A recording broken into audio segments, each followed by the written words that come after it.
Hand of God, because I thought it was interesting how you put that about the world. This world doesn't fit me, and because I think I really believe there's so many parallel worlds that happen on Earth at the same time, because one person's experience, even if you live next door, is totally different than yours. Literally, you live next door, or if you're in an apartment, they live above you, below you, beside you. So for Hand of God, what made you think and want to articulate that this world doesn't fit you? I think I've always had this feeling that I didn't fit in with the way people expected me to, from infancy to now.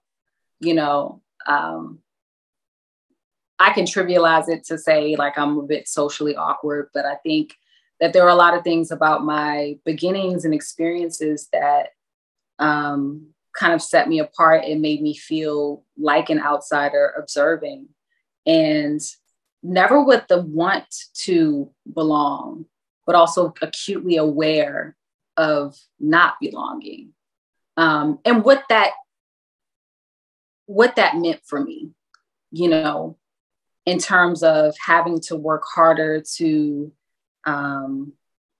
be visible, to assert my voice into, mainstream conversations, to fight against my nature of being, super shy, wanting to play the back, wanting to just be in my own little world instead of having to kind of push into this world that probably didn't want to accept me to begin with. Like even with my rap career, people would make little notes about what I should be doing to launch my career to where it needs to be. And I'm just like, no, like, this is what I'm going to do. I'm going to talk about aliens, and I'm going to talk about, I'm going to reference the Vedas, and I'm going to reference everything that I want to reference.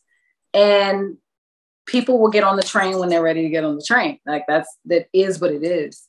But just accepting that I would have to work that much harder to further and advance, what I was doing. But I think that more people than not feel like that. And I just was really, really intentional. I was like, yo, I want to talk about the things that people as rappers, everything's supposed to be just all good. We're completely confident, we got the money, we have the success, and it's all about, us versus them kind of thing. But it was important for me to really highlight us. We are humanity as a whole. In particular, on my project, I was talking to Black people and highlighting a particular experience as a Black woman. But, there were elements that throughout all of my songs and all of my music, I'm dealing with, basic elements of humanity. And like, we all going through some stuff, we really are. And this falsehood of perfection, of always being on, of always having it all, and it's damaging. It's so damaging, more than we know. And we're starting to hear more of this and have more and more people highlight that as we're exploring the effects of mental health, of social media and all of this stuff. But I just still feel like it doesn't get talked about enough. And so for me, that was just super important for me to say, like, I don't fit in, and y'all probably don't either, but allow me to say it first. Right. Well, that leads me to about a dozen questions, but one of the things I thought was so interesting about Forever, which I would argue, or I would say, is probably your biggest, most popular song. What's that? That's accurate. Okay. But it was just that you were willing to address, the scars, cutting your wrists, and some of the self-mutilation that you had done. Given that is your biggest, most popular song, why do you think people gravitated toward that instead of being turned off by it or worried about it?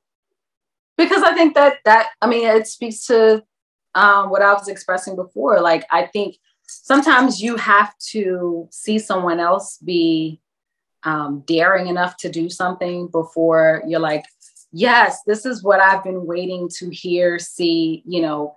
And for me, as someone who I've had experience with hiding in my shell and covering up, and, you know, it was liberating for me to talk about some of these things that I had hid from people who were closest to me in life, who never knew what these scars were. I used to tell stupid lies like, oh, I got scratched by a cat, or I got caught on a fence, or like some, and literally people who I've known forever never knew the story behind, you know, these scars on my wrist. And it opened like the floodgates, people's responses and to the song that may have never experienced self-harm, but have felt less than or less valuable or scared to share their most vulnerable selves because they feel like they'll be judged against this impossible standard. And then there's layers of standards, you know, depending on where you're from, what your background is, ethnicity, all these things. So, and like, it's something that everybody can relate to, you know. It was being, I feel like in the beginning, like it was being pushed towards like women because it was, you know, I had women in the video, but because I'm a woman, I'm going to speak from that perspective. But there's so many men who like were responding to it as well, because, you know, this, the pressure of this masculinity that's been created by society of how to be masculine and what isn't you know what I'm saying? Like, and to see men, you know, singing at the top of their lungs, like, I'm going to be who I am. You're going to get me as I am. And that's that. Like, I'm tired of posturing. I'm tired of putting on this front or hiding, you know, the best part of myself because you deemed it as unvaluable or something that's disposable.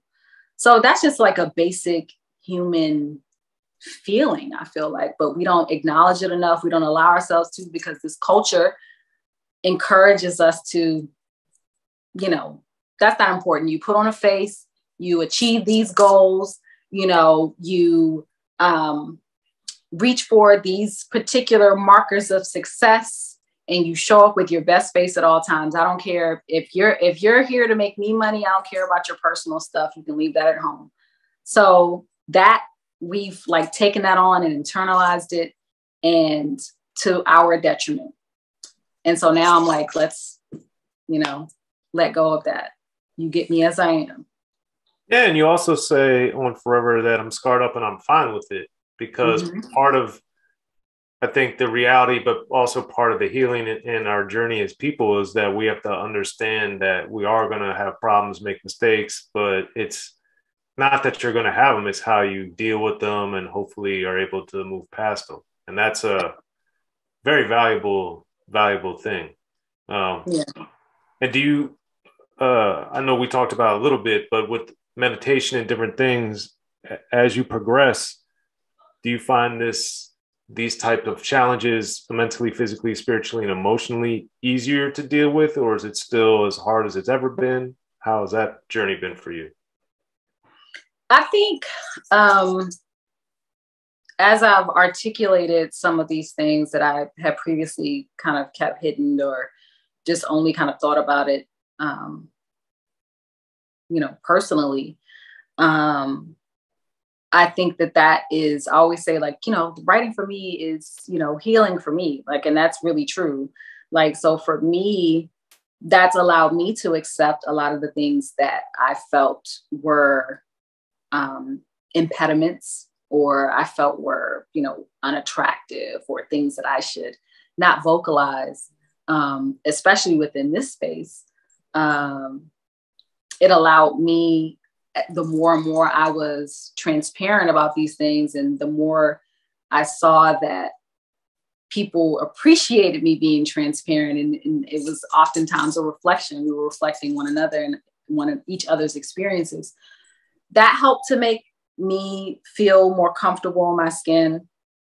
But yes, meditation has always kind of helped center and ground me when I felt that I was either getting away from myself or shrinking within myself, like tapping into the vastness of space and silence. And I think that just that energy, you know, and understanding that, being connected to that energy that sustains and flows through all of us, and understanding that power is inside of me as well, as a way to kind of check in with myself and just really like, you know, do you know who you are? You know, reminding myself, do you know who you are?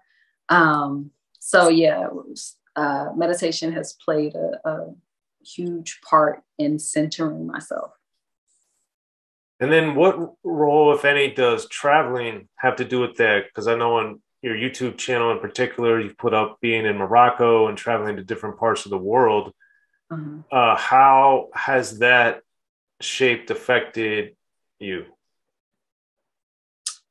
You know, I just love it. I love learning new languages. I love like being exposed to new cultures. And I think for me, traveling is a way for me to connect, a way for me to see what's possible, honestly.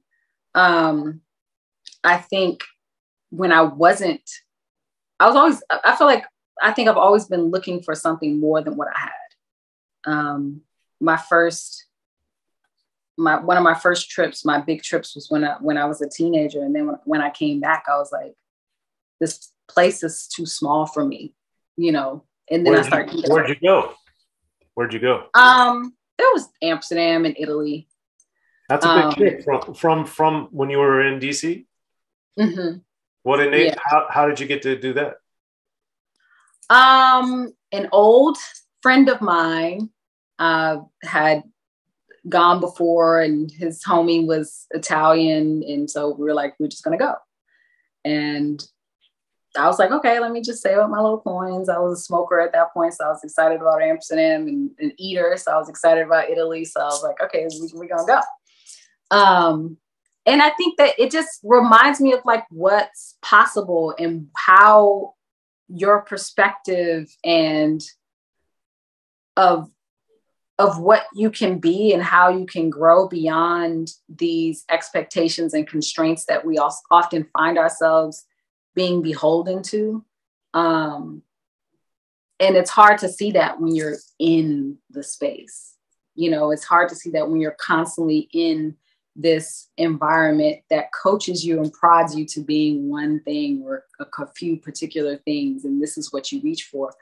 But as I travel, I'm picking up things from, you know, different cultures, maybe the way that they approach healthcare, maybe the way that they approach resting, how they are more welcoming. I remember one time traveling to Colombia and being, you know, the guarded American, I got to keep my personal space and blah, blah, blah. I almost cut myself off from, you know, making friends with this incredible, you know, couple. We're always so rigid with our boundaries that sometimes we prevent ourselves from making, you know, very valuable connections, and understanding that, like, I'm not in America, like, so that what I perceive to be like pushy or, you know, invading my personal space is not that reality for this person who's from Colombia or from Ghana or from whatever. And readjusting that, constantly readjusting my perspective allows me to be adaptable and not be so rigid in my way of thinking. And so that's always been really important to me and always been a huge inspiration in coming back and be like, okay, like, what next? What are we writing about now? And, you know, where's the next place we're going to visit? Well, then that leads to how do you decide where you're going to go? Well, I have like a bucket list of places. So, you know, well, first of all, the plane tickets and the fares decide, you know, in many ways. But I have like a bucket list of places. So I look at, oh, okay, they got a sale on, you know, this particular place. Or like, if I have an opportunity. Like for Morocco, for example, I was supposed to go last year, but you know, they shut down the country or whatever. And I had this show in France, like the show in France popped up. And I was like, boom, now we're doing Morocco. Like this is the perfect time to go. So it just really just depends on, it might be circumstance, it might be, you know, a cheap plane fare, but I have like all these places. Like I am probably planning on going to somewhere in South America next, Brazil, possibly. So like those places are going to be at the top of my list. And then if I'm feeling adventurous, like, okay, this is a dope little fair, let me pop there. Because really, I want to go everywhere.